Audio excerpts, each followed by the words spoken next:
Bienvenidos a Cine Aparte y gracias por darle play a esta nueva entrega. Asumo que quienes le dieron play a esta entrega saben quién es Louis C.K., saben que es un comediante estadounidense que hasta hace poco, unos años, había gozado de una aceptación bastante amplia por parte del público, algo que terminó de forma abrupta a finales del año 2017 cuando fue objeto de denuncias por parte de 5 mujeres que lo acusaron de tener conductas sexuales inapropiadas. No agresiones físicas, sino desplantes exhibicionistas. Louis C.K. no negó estas acusaciones, publicó una carta pidiendo disculpas, pero esto no evitó que su carrera se desplomara. Estaba literalmente a unos días de estrenar su primera película como director, titulada I Love You, Daddy, y lógicamente todos los cines que la tenían ya programada cancelaron su estreno. Yo alcancé a verla por pura suerte, azar, en el Festival de Toronto, unos días antes de este estreno. Él mismo la presentó ahí, unos días antes de que todo estallara. Después de un silencio de más de un año, me parece, Louis C.K. se reincorporó poco a poco al circuito de la comedia, del stand-up, primero en otros países y después ya en ciudades por aquí y por allá, dentro de Estados Unidos. Produjo un especial de comedia llamado Sincerely Louis C.K., que contenía el material de aquellas giras en donde hablaba de lo sucedido. Y evidentemente este especial no se exhibió en plataformas comerciales. Él lo subió a su página web, louisck.com, y a pesar de esta distribución tan limitada, Sincerely Louis C.K. obtuvo el Grammy al mejor especial de comedia del 2022. Yo supongo que hasta antes del Grammy, Louis C.K. seguía siendo visto como un personaje radioactivo por las cadenas importantes de distribución y de exhibición, por los riesgos económicos que supondría o que suponía darle foro. Pero esto también está cambiando, quizá porque estas mismas empresas y corporaciones ya comprobaron que Louis C.K. conserva a buena parte de su audiencia de base. Y todo esto lleva a la entrega de hoy. Resulta que este comediante filmó una segunda película titulada 4 de julio, 4th of July, y esta vez no se limitó a estrenarla y exhibirla en su página web, más bien la página web fue la ventana final. 4 de julio se estrenó en más de 60 salas de las cadenas de cines más consolidadas en Estados Unidos, la cadena AMC y las salas Regal, con funciones llenas casi en todas estas sedes a lo largo de todo el país, no solo en Nueva York, en donde se esperaría que reside la mayor parte de su audiencia. Ahora todos, incluso ustedes ya pueden ver esta película en la página, en louisck.com. No es gratuita, no está para renta, sino que se vende en formato digital acompañada de los extras que suelen acompañar a las películas en los DVDs. Es un DVD digital, por así decirlo.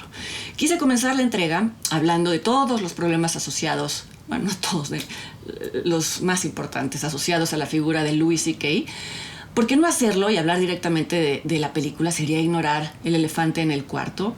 Para muchas personas, el trabajo de este comediante, ya sea previo o posterior a las acusaciones, no merece ser visto, no merece ser discutido. Esto puede aplicar a alguno de ustedes y es perfectamente legítimo. Pero bueno, más allá de que, insisto, sería absurdo ignorar el tema de la cancelación, yo no creo que el artista y su obra puedan o deban ser separados, contrario a lo que muchos creen o incluso me han reprochado, evidenciando que no han leído lo que he escrito al respecto. Lo que he dicho muchas veces es que una obra, en el momento en el que sale al mundo, toma vida propia, cobra vida propia, a pesar de la voluntad, incluso a veces de las intenciones de quien la creó, y que en ese sentido cortar nuestra relación con una película, un libro que nos aportó algo, que tiene valores en sí mismos, pues significa una pérdida para nosotros. Pero esto es muy distinto a decir que apareció en el mundo por generación espontánea. Por supuesto que no.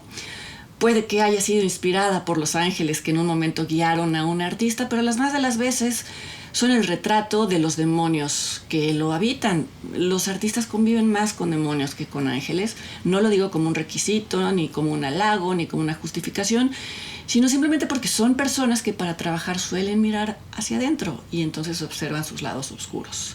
Así que voy a hablar de la película 4 de julio y de lo que me parecen sus aciertos y sus fallas, pero lo voy a hacer en relación con su director, porque es inevitable, y también evidentemente con su trabajo previo, porque incluso la película lo hace de manera muy, muy, muy tangencial. Parece que no pero sí lo hace. Yo he seguido la carrera de Louis C.K., me parece un comediante brillante, siempre lo he dicho, y quise ver qué tipo de película le estaba permitiendo regresar al mainstream. Y anticipo una conclusión diciendo que es una película que está muy por debajo del trabajo televisivo y cinematográfico y presencial de Louis C.K. Es evidente que se trata de una especie de ofrenda del comediante, no a su audiencia cautiva, la que nunca se fue, sino a este mundo corporativo de alto nivel que le cerró las puertas. Es una película bastante inocua y a pesar de que se habla de temas como familias disfuncionales, alcoholismo, y del gran muro cultural que divide a la izquierda y a la derecha en Estados Unidos, no ofrece una introspección en ninguno de estos temas y no se anima el director y guionista, uno de los dos guionistas, que es Louis C.K., a tomar una postura, algo que sí hace en su comedia, y por eso es una comedia tan incómoda para tantas personas. Cuando en otros espacios Louis C.K.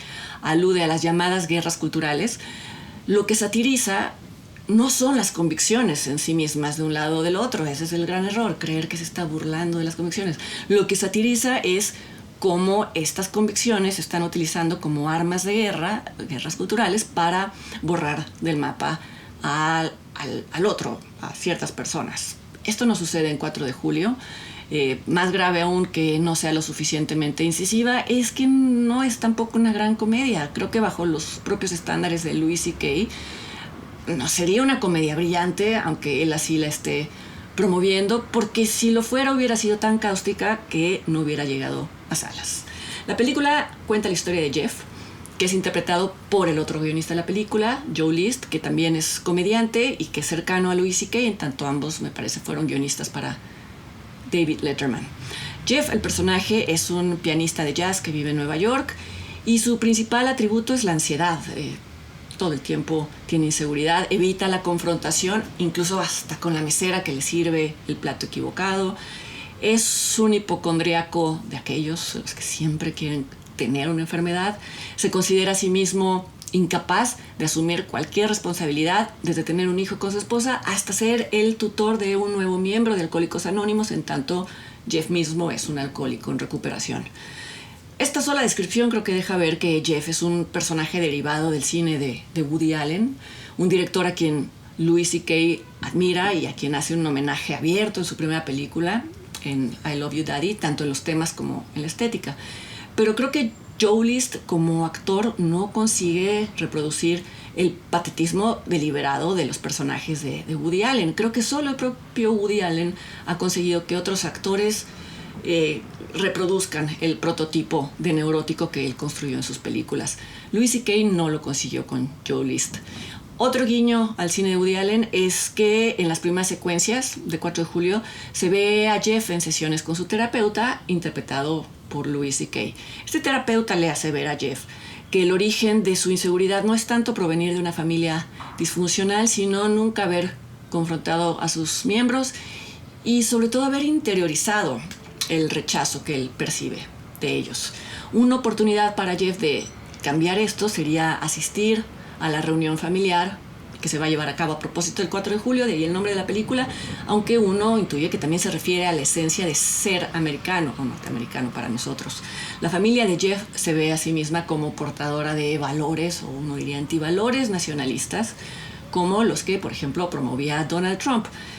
Queda claro en la película que la familia de Jeff pertenece ideológica y culturalmente a la llamada América Profunda, la cual pelea, entre otras cosas, su derecho a la libre expresión, aunque hay que considerar que para estos sectores la libre expresión incluye hacer comentarios abiertamente homofóbicos y racistas, y en el caso de la familia de Jeff, no tener tiempo para sus sensiblerías, como llaman ellos, al hecho de que va a terapia, de que toca el piano, de que se preocupa por tener una comunicación abierta, etc. Jeff asiste a la reunión familiar y tras varios días de soportar su agresión y las formas en que lo hacen parecer debilucho, llega el momento en el que les manifiesta su descontento y, entre otras cosas, le reprocha a su madre nunca haberle demostrado amor verdadero. Lo que sucede después, que no va a revelar porque es el desenlace de la película, es más complejo de lo que parece. Es curioso cómo en el último acto la película parece volverse en contra de Jeff, quien parecía ser el personaje concebido como punto de identificación para el espectador. No es que la película acabe justificando la rudeza y la insensibilidad de los comentarios de sus familiares, pero sí parece decir que es una pérdida de tiempo dedicar una vida entera a intentar cambiar a estos familiares. Es decir, es un comentario también sobre cómo hay un momento en la vida adulta en el que uno debe de dejar de culpar a los demás por sus propios fracasos y sus propias limitaciones. Y uno intuye en ese sentido que la película es una alegoría sobre la tendencia al victimismo de toda una sociedad, encarnada en el personaje de Jeff. Y es aquí donde muy tímidamente, casi diría cobardemente, se asoma el discurso de Louis C.K. El diablo está en los detalles, y ahí está el detalle, y ahí está el diablo, pero el problema es que Louis lo esconde demasiado, tanto que opta por ocultarlo tras una fachada de final feliz, una fachada que, como también ya he dicho, es una fórmula probada para ganarse a la audiencia, que es justamente lo que está buscando el director en estos momentos. Y esto le hace una película no solo blanda, sino tramposa, astuta, pero no en el mejor sentido, astuta no para bien. Decía que fui de las pocas personas que pudo haber acompañada y rodeada de público la ópera prima de Louis C.K. Y lo digo porque fui testigo de que un público que llenó un auditorio enorme en una universidad, es decir, estos lugares que son como los templos de la corrección política, ahí mismo incluso se pusieron de pie para aplaudir la película. Ya luego se les olvidó. Era una película diametralmente opuesta a 4 de julio, en el sentido de que ponía sobre la mesa, y de forma clara y contundente y frontal, temas explosivos como lo son las relaciones entre, por ejemplo, actrices y directores, o entre adolescentes a punto de llegar a la mayoría de edad con hombres mucho mayores que ellas.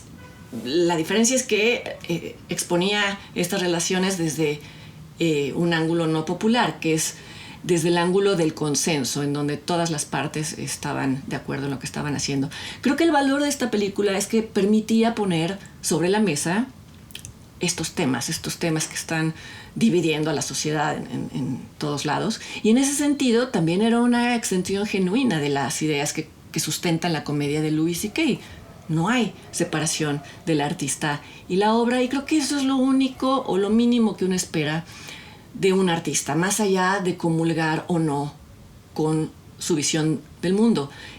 Esta visión se asoma de forma muy tímida en 4 de julio, porque Louis C.K. retrocede al final.